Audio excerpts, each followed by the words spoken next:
ಘಂಟೆಗೆ ಹೊತ್ತರೆ ಸಾಕು ಬೇಡಿದ್ದೆಲ್ಲ ಕೊಡುತ್ತಾನೆ ಗಂಟೆ ಬಸವಣ್ಣ.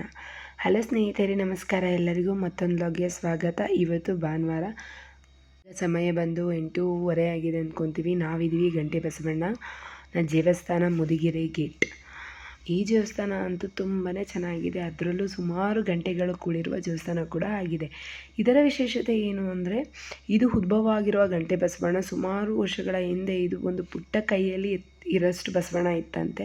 ಬೆಳೀತಾ ಬೆಳೀತಾ ಇಷ್ಟು ದೊಡ್ಡದಾಗಿದೆ ಬಸವಣ್ಣ. ನೋಡೋಕ್ಕಂತೂ ತುಂಬಾ ಚೆನ್ನಾಗಿದೆ ಈ ಒಂದು ದೇವಸ್ಥಾನ. ನಿಮ್ಮ ಸಾಕು ಪ್ರಾಣಿಗಳಿಗೆ ಏನಾದರೂ ತೊಂದರೆ ಇದ್ದರೆ ಒಂದ್ಸಲಿ ಈ ದೇವಸ್ಥಾನಕ್ಕೆ ಬಂದು ತೀರ್ಥ ಇಸ್ಕೊಂಡು ಪೂಜೆ ಮಾಡಿಸ್ಕೊಂಡು ಹೋಗಿ ಆ ತೀರ್ಥ ಹಾಕಿದ್ರೆ ಸಾಕು, ಯಾವುದೇ ರೀತಿ ತೊಂದರೆ ಇದ್ದರೆ ಎಲ್ಲವೂ ಪರಿಹಾರ ಆಗುತ್ತೆ.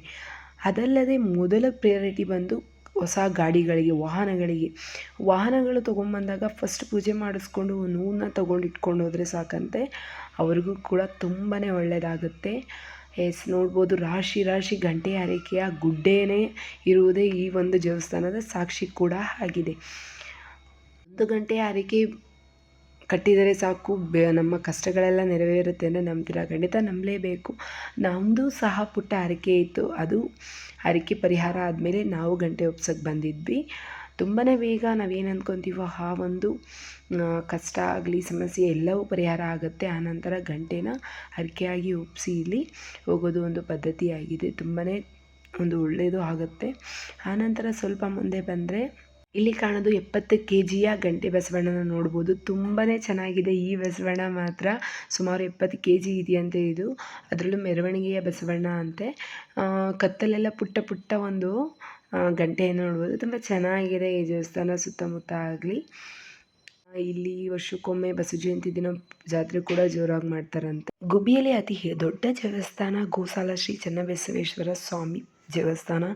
ಇದು ಸುಮಾರು 15ನೇ ಶತಮಾನದ ದೇವಸ್ಥಾನ. ಇದು ಗೋಸಾಲ ಚೆನ್ನಬಸವೇಶ್ವರ ಸ್ವಾಮಿ ಪಕ್ಕದಲ್ಲೇ ಬಸವೇಶ್ವರ ಸ್ವಾಮಿ ಸನ್ನಿಧಿ ಕೂಡ ಇದೆ. ಯಡಿಯೂರು ಸಿದ್ಧಲಿಂಗೇಶ್ವರ ಸ್ವಾಮಿ ಹೆಗ್ಗಳಿಕೆಯಾಗಿದ್ದು ಇವರದ್ದು, ಪಡೆದಿದ್ದ ಹೆಗ್ಗಳಿಕೆ ಕೂಡ ಇವರದ್ದಾಗಿದೆ. 20ನೇ ಶತಮಾನದ ಗೋಸಾಲ ಸಿದ್ದೇಶ್ವರ ಸ್ವಾಮಿಗಳಾಗಿದ್ದರಂತೆ. ಶತಮಾನದ ಗುರುಗಳಾಗಿದ್ದರಂತೆ ಶ್ರೀ ಗೋಸಾಲ ಚೆನ್ನಬಸವೇಶ್ವರ ಸ್ವಾಮಿ.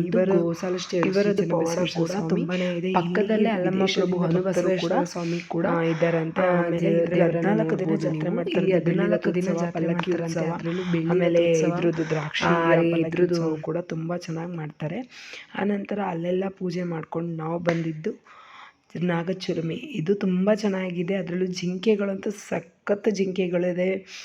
ಆನಂತರ ಅಲ್ಲಿ ಸ್ವಲ್ಪ ನಡ್ಕೊಂಬಂದರೆ ಮುಂದೆ ಇಲ್ಲಿ ಹರಿಯ ನೀರು ನೋಡ್ಬೋದು ನೀವು. ಒಂದೇ ಪ್ರಮಾಣದಲ್ಲಿ ಎಂಥ ಬೇಸಿಗೆ ಆಗಲಿ, ಎಂಥದೇ ಒಂದು ನೀರಿಲ್ಲದ ಕಾಲದಲ್ಲೂ ಇಲ್ಲಿ ಒಂದೇ ಸಮಾನದಲ್ಲಿ ನೀರು ಹರಿಯುತ್ತೆ. ಅದು ಶುದ್ಧವಾದ ನೀರು, ತುಂಬಾ ಚೆನ್ನಾಗಿರುತ್ತೆ.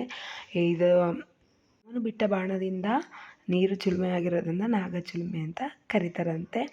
ಆನಂತರ ಅಲ್ಲೆಲ್ಲ ನೋಡಿಕೊಂಡು ನಾವು ಬಂದಿದ್ದು ಗೊರವನಹಳ್ಳಿಗೆ. ಇವತ್ತು ಭಾನುವಾರ ಆಗಿದ್ದರಿಂದ ಕೇಳಲೇಬಾರ್ದು, ತುಂಬಾ ಜನ ಇದ್ದರು.